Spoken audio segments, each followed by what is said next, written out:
Olá, bom dia, uma boa tarde e estimo que você tenha uma ótima noite. Meu nome é Pablo França Ferreira e esse aqui é o canal Pablinho. Hoje no vídeo eu vou tratar de um assunto que gera certa polêmica no Brasil, que são a respeito das cotas raciais. Vou colocar aí a página do Google sobre o que diz cotas raciais. O que são? As cotas raciais são reservas de vagas para grupos étnicos raciais, como as populações negras e indígenas, que sofrem um processo de exclusão ao longo da história do Brasil. Quem tem direito? Estudantes negros, pardos e indígenas que estudaram todo o ensino médio em escolas públicas. Esse é o que o Google diz sobre cotas raciais. E como está no título, cotas raciais, você é contra ou a favor? Hoje eu estou indo em direção a duas universidades, uma pública e uma privada.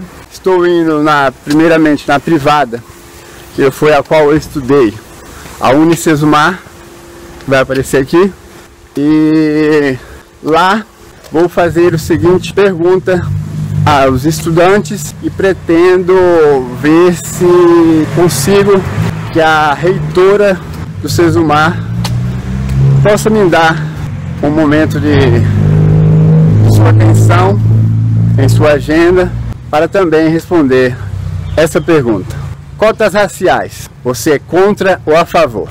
Esse vídeo eu não pretendo confrontar as respostas dos indivíduos que vão falar sobre o assunto. Vou fazer diferente. Vou só me aproximar e ver se eles estão dispostos a responder essa pergunta para mim.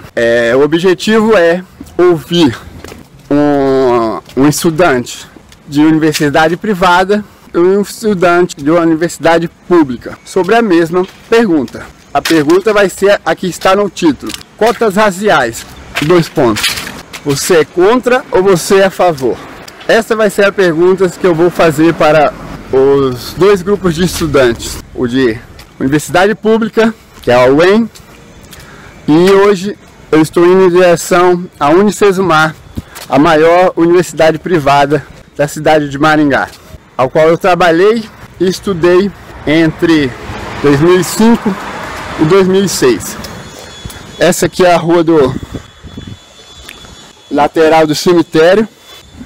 Como vocês sabem, eu estou pagando 68 horas de trabalhos comunitários. Tenho que parar um pouco de tremer, minha irmã está falando que eu estou tremendo muito nos vídeos. E acabei de cumprir mais 3 horas e aproveitei que estou próximo ao Unicesumar.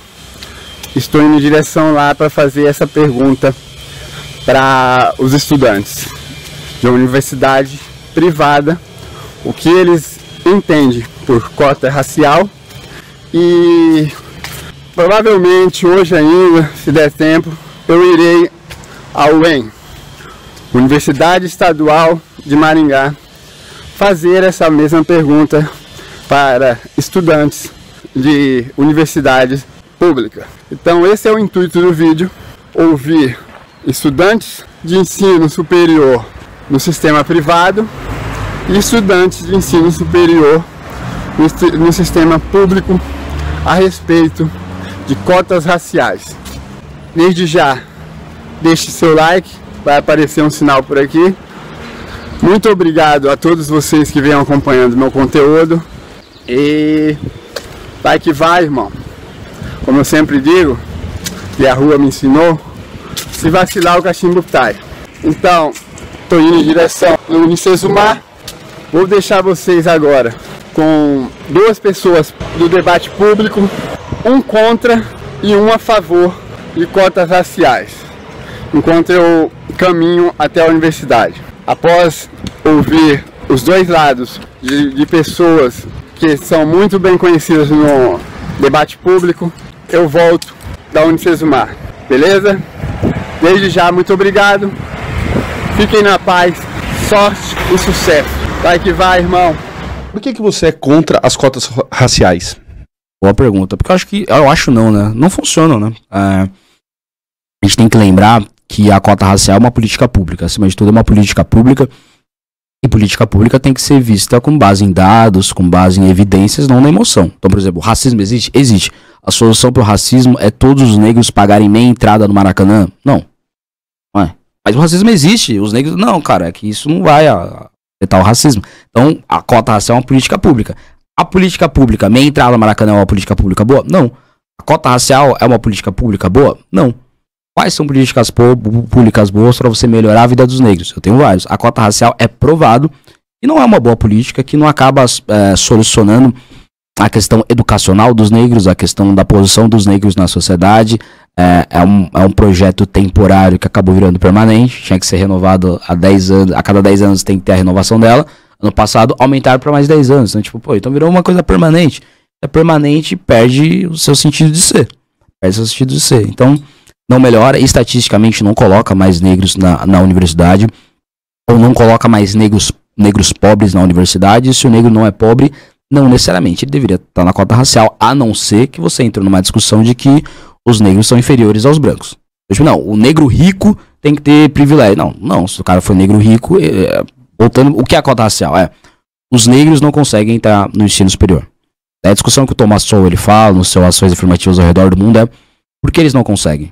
Aí ele vai ver no Brasil, vai ver na Nigéria, vai ver no Sri Lanka, vai ver nos Estados Unidos, vai ver na Índia, que tem um problema racial e social muito maior do que o Brasil, que são várias castas. O Brasil ainda é negro branco, na Índia tem várias castas. Ele vai ver que no fim das contas a questão é educação básica.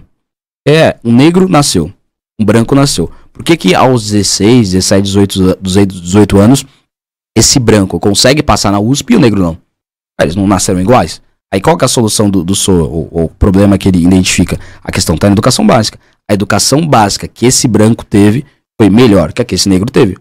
Ou o branco é superior aos negros e não tem igualdade nenhuma. Então a solução para isso não é esse gatilho aqui. É tipo, eles vão ter educação melhores que os negros, mas a gente vai dar um gatilho e vai entrar os negros. Não, é você melhorar essa educação básica para essa educação básica ser igual à do branco. E aí, no vestibular, eles se decidem com a mesma qualidade de educação. Então essa é a solução, não cota racial. E aí, além de tudo, você vai ver que a cota racial ela vai ajudar os negros que tiveram uma educação parecida com os brancos. Ou seja, os negros mais ricos. E aí você acaba atrapalhando, inclusive, os negros mais pobres.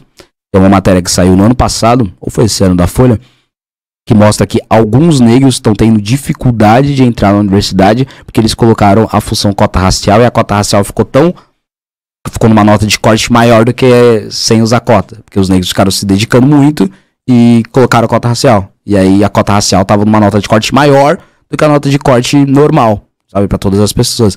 Então, a cota racial historicamente não ajudou e já há alguns anos ela está atrapalhando os negros a ter acesso ao ensino superior, além da não melhora e do fim do debate sobre a melhora da educação básica, que é uma coisa que acaba com a cota racial. Você para de discutir a educação básica. Pô, não tem, a educação tá ruim, os negros não estão entrando na universidade. Então tem que dar mais cota.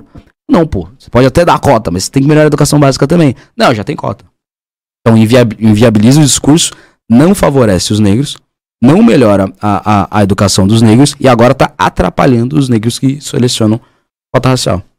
Você usou cota alguma vez? Não, mas sou 200% a favor. Acho que o Brasil tem uma dívida histórica e isso precisa ser reparado e as cotas são uma dessas ações afirmativas que precisam ser feitas. Então acho que esse ponto aí, ele não é nosso ponto problemático, né? Acho que nós temos uma outra questão aqui que é perto da dimensão, né? A dimensão do tanto de coisas positivas que as cotas vão gerar, o tanto de inclusão que essas cotas vão gerar num país como o Brasil. O que são essas pequenas fraudes e que risco que elas podem oferecer para uma ideia tão bacana, que é uma ideia que visa trazer mais igualdade para a universidade, que é um espaço de muita exclusão, né, mano? Porque fraude tem em qualquer área, em qualquer lugar. O louco é o raciocínio das pessoas de pensar, tem fraude, então para a cota. Bom, então para o mundo. Exatamente. Então para tudo, né? Porque então, tudo assim, tem fraude. Como se outros processos não tivessem então problema. vamos parar a política, vamos parar o futebol, vamos parar a Fórmula Muita 1. gente querendo parar a política de fato. Exatamente, o que não seria mal, mas não uma coisa que é benéfica ao Brasil, a um país como o Brasil, tem que ser parado porque tem fraude. A gente tem que ir atrás de resolver como a gente não vai ter mais fraude. Né? Tem que ter uma mesa julgadora. Alguém tem que olhar e falar: você é negro, não, você não é. Eu acho que sim. Eu acho que Eu acho curioso que o Brasil não tem problema nenhum de saber quem é preto na hora de fuzilar um carro, na hora de arrastar uma mina na rua, de atravessar a rua, na hora de agredir você no seu bairro, tá ligado? Nesse momento, o Estado brasileiro tem certeza absoluta do quão agressivo ele pode ser com aquelas pessoas. Na hora do benefício. E no momento de compartilhar o benefício, aí a gente tem muita esse dúvida. problema. Aí, meu Deus do céu, será que a gente está compartilhando isso com as pessoas certas? E aí, voltei só para mostrar aqui uma praça que fica antes de chegar na Universidade do Sesumar, que é a Praça de Maringá, que contém um avião da FAB, Força Aérea Brasileira. E também para falar sobre as duas opiniões do deputado Guto Zacarias e a do Rap Emicida. Ao final do vídeo eu vou falar qual a minha opinião sobre cotas raciais e sobre esse comentário, tanto do Guto quanto do Emicida, qual eu acompanho a linha de raciocínio. Novamente, vou deixar agora você com alguma vinheta e quando chegar na Unicesumar, voltamos a trocar aquela ideia. Deixa o like, ative o sininho e se inscreva por gentileza. Vai que vai! Comecei a frequentar o psicólogo, bro. Aí ele falou que eu preciso esquecer as coisas passadas, sabe? Deixar tudo pra trás. E eu decidi dar ouvido, sabe, bro? Então, você aí que eu tô devendo, é passado, entendeu? O que vai contar é da agora pra frente, beleza? E aí, cheguei no campus agora da Unicesumar. Primeiramente eu não vou abordar alunos, porque como é uma universidade privada, eu vou procurar saber se há permissão gravar esse tipo de conteúdo. Então eu estou indo em direção ao pessoal da assessoria de imprensa da Unicesumar, ver se eles concedem que eu grave esse tipo de conteúdo aqui. Fique na paz e o vídeo vai ser meio assim, complicado.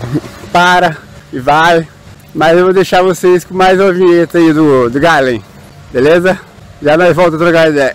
Prefiro visitar um pobre do que visitar um rico. A gente visita um rico, eles oferecem mal um copo d'água.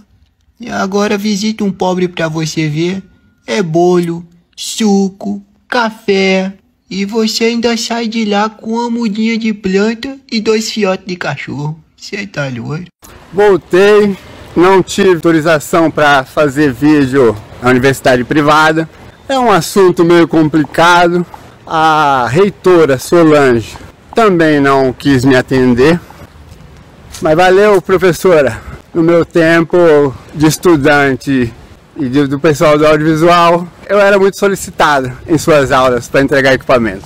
Mas fique na paz, sorte e sucesso, tudo bem? Então eu estou deixando aqui o campus da Unicesumar, ao qual eu não vou poder abordar nenhum aluno, ao qual a reitora Solange não quis me atender sobre essa questão de cotas raciais, porque é complicado, né, irmão? Ninguém gosta de mexer em vespeiro. Vai que na declaração dela, ela fale algo que os lacradores não gostam. A Unicesumar quebra, irmão. Mas fica na paz. Acho que hoje à tarde eu vou lá na UEM. Como lá é uma universidade pública, lá eu vou poder sim, como eu sou pagador de imposto, lá eu vou poder fazer meus vídeos. Aqui eu não vou poder. Fica na paz, deixa o like, deixa ativar o sininho e vai que vai. Pois se vacilar, irmão, eu sou da rua. Aqui é uma universidade particular, irmão. É cheio de 9 horas. Vai que vai. Pois vacilar, o cachorro cai. Pessoal, não vai dar certo. Acabei de ser abordado pela equipe de segurança da Unicesumar. Não vou poder produzir meu conteúdo. A senhora Solange, atual reitora, solicitou que a minha presença não podia estar aqui. Só um recado. Quando você era secretária de Wilson Matos, a senhora era mais humilde, Solange. A senhora era mais humilde. A senhora direto, radinho pro audiovisual, pedindo equipamento. Lembra desse tempo? Então, aqui eu finalizo o vídeo na universidade privada. Não consegui resposta de alunos e principalmente da Vossa Senhora Solange. Estou indo me retirar do campus porque pediram a minha retirada. E como eu não quero mais infringir a lei, vou acatar. Mas Solange, você é mais humilde. Fica a dica. Vai que vai. Talvez quando retornar eu já vou estar. Aí sim eu vou poder fazer o vídeo, porque eu pago imposto. Sou pagador de imposto e lá é um local que eu vou poder fazer meu conteúdo. UEM, aguardem. E aí vai, galera, voltei. Estou aqui na UEM, Universidade Estadual de Maringá, e vou agora à reitoria ver se o reitor da instituição dá um minuto de sua atenção para falar sobre as cotas raciais. Lá no Sesumar, como você já viu no começo do vídeo, fui convidado a me retirar do ambiente. A reitora Solange colocou seguranças para me convidar a se retirar. Vamos ver aqui na Universidade Estadual, a qual aqui eu posso estar, porque eu sou pagador de imposto, como que vai ser a hospitalidade. Já nós voltamos. E aí, pessoal, acabei de sair da reitoria, tive conversa com a assessoria de imprensa e uma questão burocrática.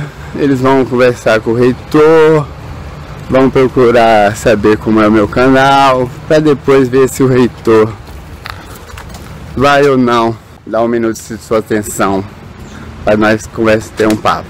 Mas ele falou para dar um tempo para mim não abordar os alunos, mas aqui é um ambiente público. Então, eu estou indo abordar os alunos. Aqui eu acho que é um mini museu. A carroça de madeira. Estou no campus da Universidade Estadual de Maringá e vou, sim, abordar os alunos. Até que aconteça o que aconteceu na Unicesumar.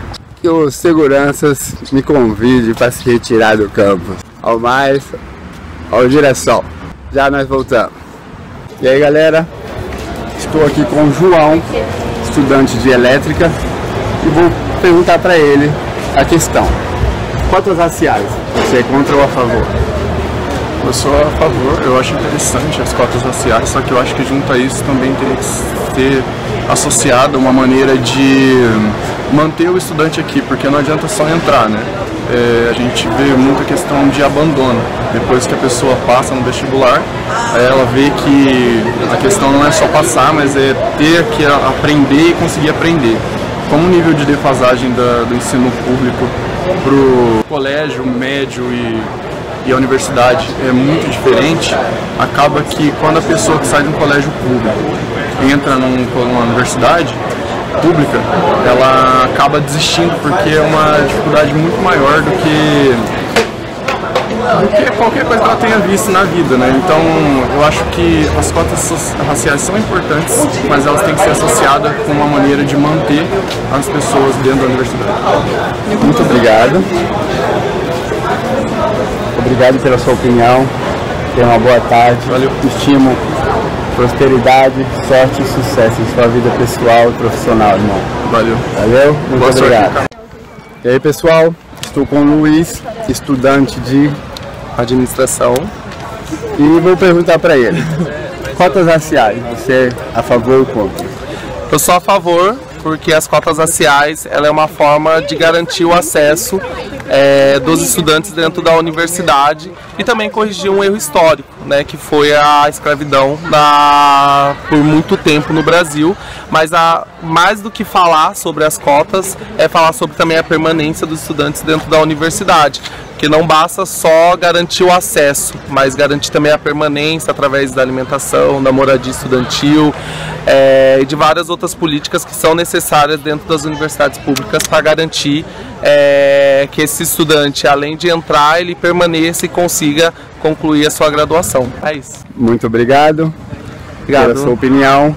E como eu sempre digo, vai que vai, porque se vacilar o cachimbo cai. E aí, pessoal, estou aqui com a Júlia, estudante de Direito do primeiro ano, e vou perguntar para ela, cotas raciais, você é contra ou a favor? Eu sou a favor, eu acho que é uma oportunidade muito grande dos estudantes que são cotistas raciais e cotistas sociais de ter a oportunidade de ter um estudo de qualidade e acessível, que a gente sabe que hoje dentro da universidade pública ainda é uma questão muito elitizada, alguns cursos são muito elitizados. Eu acho que a oportunidade de estudantes da periferia, principalmente, que são cotistas sociais raciais, conseguirem construir seu espaço dentro da universidade, é um lugar de fato para eles. Hoje eu sou cotista social aqui na UEM, eu entendo a necessidade das cotas, foi uma luta muito grande dentro do CAD e do CO para conseguir essas cotas dentro da universidade pública, que é de fato um lugar para reparação histórica. Eu acho que nada mais é tão reparação histórica quanto as cotas sociais e a oportunidade de dar aos estudantes uma oportunidade de ter um ensino digno, de qualidade e acessível, que no caso é a universidade pública. Eu sou do curso de Direito, é um curso muito elitizado dentro da sociedade, dentro da própria universidade. Eu acho muito importante a gente estar construindo esse espaço dentro desse curso e de outros cursos como Medicina, como Engenharia, que são cursos majoritariamente de pessoas brancas e ricas. Então eu acho a necessidade de pessoas como eu, pessoas pretas ou pessoas cotistas ou até mesmo pessoas PCDs, que agora a gente tem cotas PCDs, de estarem ocupando esse espaço aqui dentro da UEM como seu lugar de direito. É isso? Isso, obrigado. Muito obrigado. E aí, galera, voltei. Aqui eu estou com a Camila, estudante de artes cênicas, terceiro ano, é isso? Isso, terceiro ano. E vamos para a pergunta. Cotas raciais, você é contra ou a favor? Eu sou a favor, eu acho que é muito político e que é necessário, ainda mais na universidade pública e também que deveria ter nas universidades privadas, porque é necessário. É isso. É isso? Muito obrigado pela sua opinião. Muito obrigada. Agradeço, tenha uma boa tarde, estimo, paz, sorte e sucesso na sua vida pessoal e profissional. Pra você também. Vai que vai, porque como eu digo, se vacilar o cachimbo cai. Arrasou. Vacilar o cachimbo cai. Muito bom. Agora, um depoimento sobre essa questão de cotas raciais na parte docente da UEM. Estou aqui com a professora Isabel Domingues Rodrigues. E olha que daí começamos, né? Isabel Rodrigues, ela... Eu sou assessora de articulação dos programas e políticas de inclusão da UEM. Da UEM. Uma voz, essa sim deve ter ouvido. A questão é, cotas raciais, a senhora é contra ou a favor? Eu sou completamente a favor das cotas, independente da modalidade delas. Eu sou, desde muito tempo, favorável às políticas de inclusão, e sou por uma questão de formação pessoal, de formação política, de formação acadêmica. Eu trabalho na linha das políticas públicas já há bastante tempo, trabalho com a história e etnologia dos povos indígenas aqui no Paraná. Eu vi alguns trabalhos que você publicou. Isso. E sou favorável às cotas, sejam elas étnicas, raciais, sociais, para portadores de deficiência, pessoas com deficiência, enfim. E por que sou? Porque eu defendo a justiça social. Então, eu entendo que as cotas, num país como o Brasil e em muitos outros, mas vamos falar do caso brasileiro, elas são importantes instrumentos de busca da igualdade, da equidade social e da diminuição, principalmente, das desigualdades econômicas e sociais que a gente enfrenta aqui, neste país, neste estado e neste nosso município. Nós vivemos num país capitalista cuja desigualdade econômica ela é gritante. E essa desigualdade econômica, que gerou a desigualdade social, ela trouxe, historicamente, vários saldos que não são positivos para uma grande parcela da população brasileira, que é a chamada população de baixa renda, hoje conhecida como de baixa renda. Tá? Mas num passado histórico, se nós pegarmos a história dos povos indígenas, se nós pegarmos a história dos povos negros, que foram trazidos compulsoriamente via tráfico negreiro para serem escravizados no Brasil, nós vamos ver que essa discriminação, que essa desigualdade, que esses racismos, eles foram historicamente construídos ao longo desse processo de formação daquilo que nós chamamos de nação brasileira. Uma nação que foi pensada a partir de um território único, grande, vasto, como nós temos hoje no Brasil, de uma única língua que foi unificada, principalmente a partir do começo do século XX, principalmente ali com as medidas do governo Getúlio Vargas, que instituiu o português como a língua oficial brasileira a ser falada e a ser ensinada nas escolas brasileiras. Tá? De uma única cultura,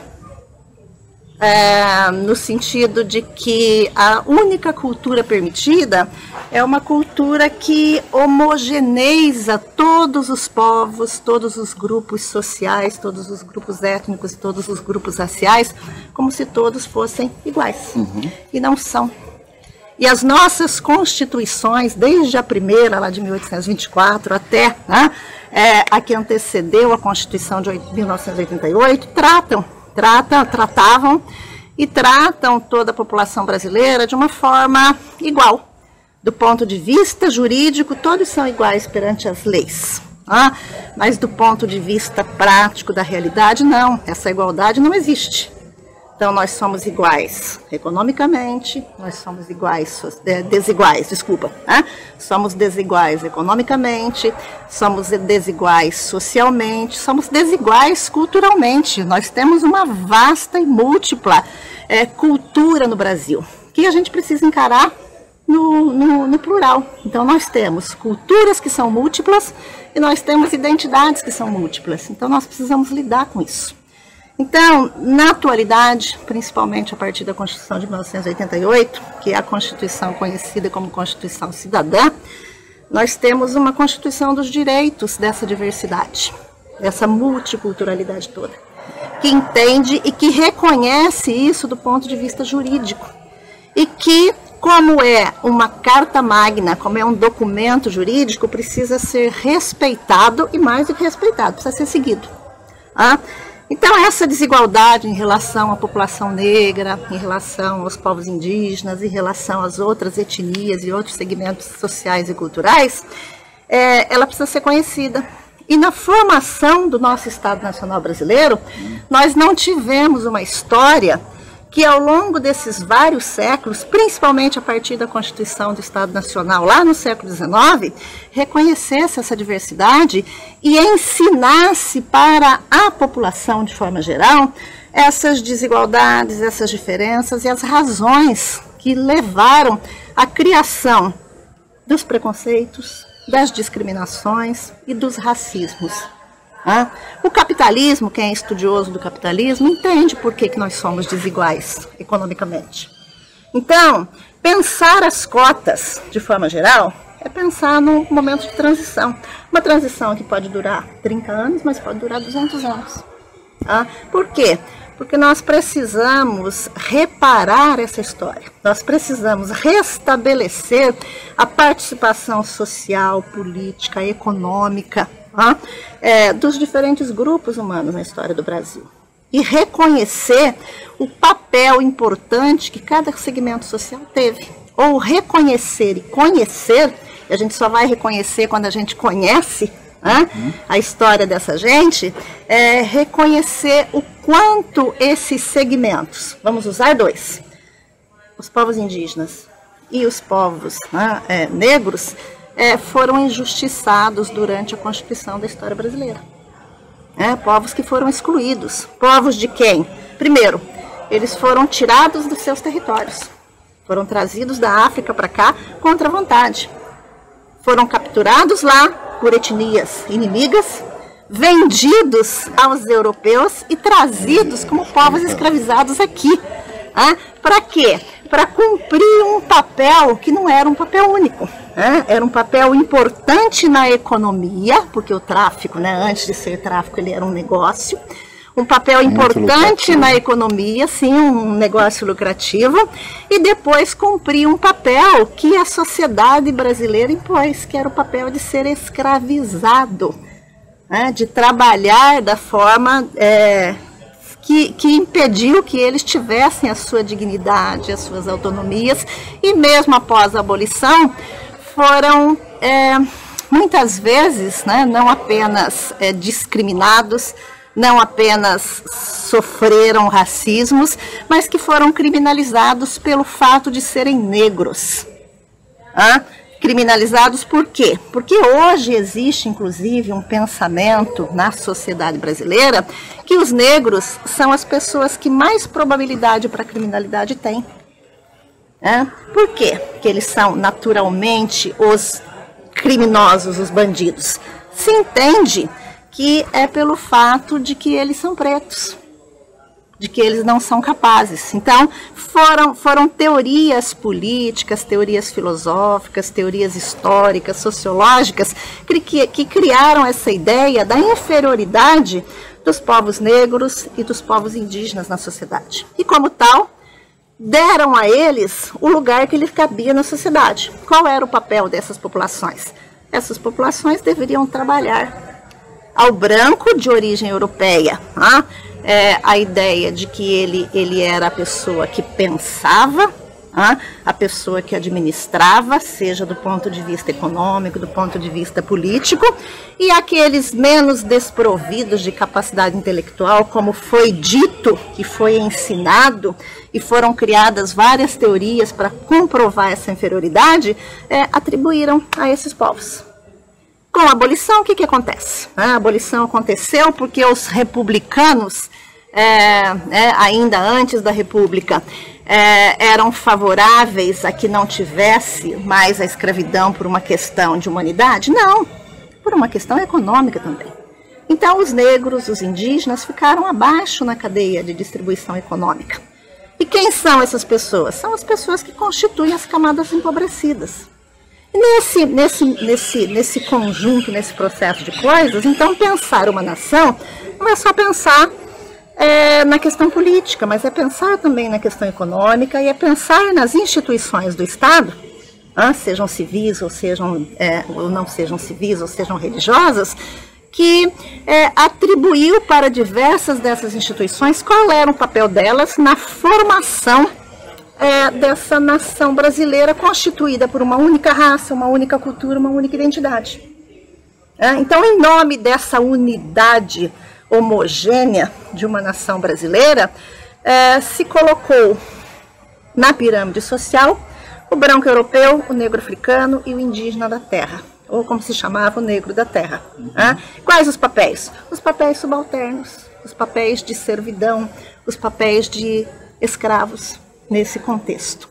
Após a abolição, os escravos continuaram sendo discriminados, continuaram representando povos sem capacidade, sem inteligência, povos que não deviam ocupar um espaço social e econômico bom na sociedade. Aos indígenas, o que aconteceu? Os indígenas foram usurpados de seus territórios. A terra era deles. Aqui, na época da chegada dos povos europeus, as pesquisas, inclusive, lá do século XVI, apontam que era em torno de 1.300 etnias que viviam em território brasileiro. Essas 1.300 etnias, nem todas sobreviveram, mas hoje nós temos 1.700.000 indígenas, pessoas indígenas, que pertencem a mais de 300 etnias. O IBGE levantou recentemente que são 305 etnias e que são em torno de 220 línguas faladas. Todas essas diferenças, em nome da formação de um Estado único, de uma identidade única, de uma cultura única, fez o quê? Ele omitiu. ele omitiu, ele apagou, e ele se utilizou do sistema de ensino brasileiro para efetivar exatamente esse tipo de ideia. Então, o Brasil, por ser um país, né, que se quer único, não tem índio, não tem preto, né, não tem outra diversidade, né, outras diversidades culturais e étnicas. Por quê? Porque tudo isso foi silenciado, foi apagado, foi omitido desses processos de educação que nós fomos tendo.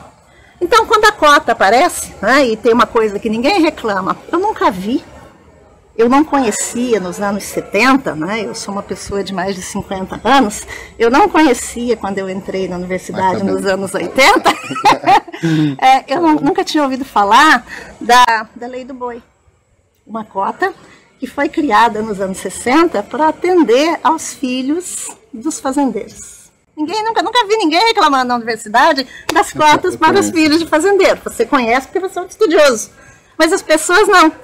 As grandes polêmicas começam a aparecer quando, né, lá na década de 80 ainda, antes em outros países, né, essa discussão de cotas como processos de reparação histórica e de cumprimento da justiça social começam a aparecer. No Brasil, isso vai se tornando comum, essas discussões, a partir dos anos 80. Nos anos 90, elas vão se consolidando, vão se amadurecendo. E aí, as instituições vão adotando processos reparatórios, processos de restabelecimento de uma justiça social. Então, temos cota? Temos. Temos cotas suficientes? Não temos cotas suficientes. Nós temos hoje, você pega o censo do IBGE, 54% da população paranaense se autodeclarou negra. Né? Nós temos uma população indígena no Brasil em torno de 1.700.000, no Paraná em torno de 35 mil pessoas que residem nas suas terras indígenas, mas que também residem nos perímetros urbanos. Então você tem populações, né, etnias que são aldeadas e etnias que, por várias razões que a história mostra, estão desaldeadas.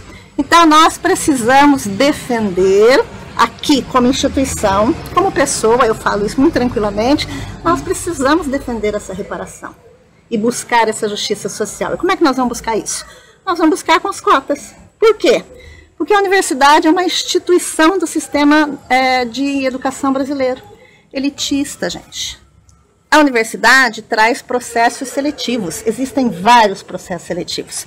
Qual que é a forma que as universidades adotavam até antes das cotas? O vestibular. O vestibular, porque o vestibular é considerado um processo meritocrático.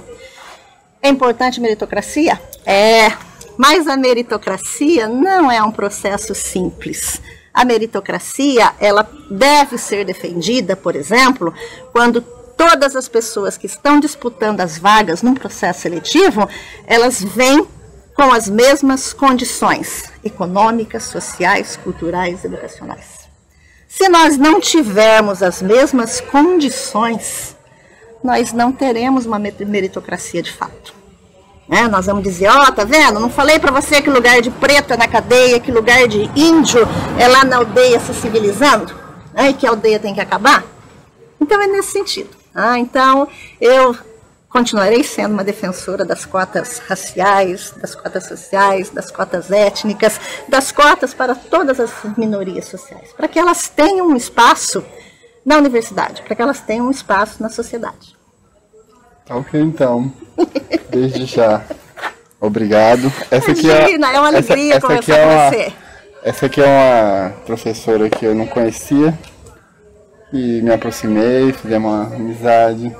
Sim. Desde já agradeço pelo café de hoje. Imagina, você é sempre bem-vindo. A Universidade Estadual de Maringá está com as portas abertas para o Pablo e para todas as pessoas que queiram conhecer a universidade e que queiram estudar. E nós aqui estamos num processo, assim, franca abertura para a inclusão. Então, nós temos hoje diversas modalidades de ingresso, mantivemos o vestibular como um processo seletivo, mas nós temos vagas para povos indígenas, que fazem parte de uma lei estadual de 2001, que destina vagas para membros de povos indígenas residentes no estado do Paraná.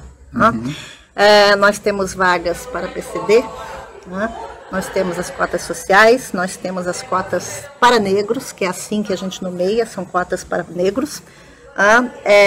E nós temos um outro processo bastante recente, que é das vagas remanescentes, que além da entrada pelos portadores, pelo SISU, que são aquelas pessoas que fizeram o ENEM, que também é cota no processo vestibular, nós temos os portadores de diploma, e mais recentemente nós temos aqueles que simplesmente têm o certificado de ensino médio, que queira ingressar num curso da universidade, que venha, que será muito bem acolhido. Existe um processo seletivo, que é simples, é uma redação, é o preenchimento de uma ficha de inscrição e a elaboração de uma redação, que é enviada para a Central do Vestibular Unificado da UEM, e e eles são classificados, então, a partir do histórico do ensino médio e a partir desta redação. Por quê?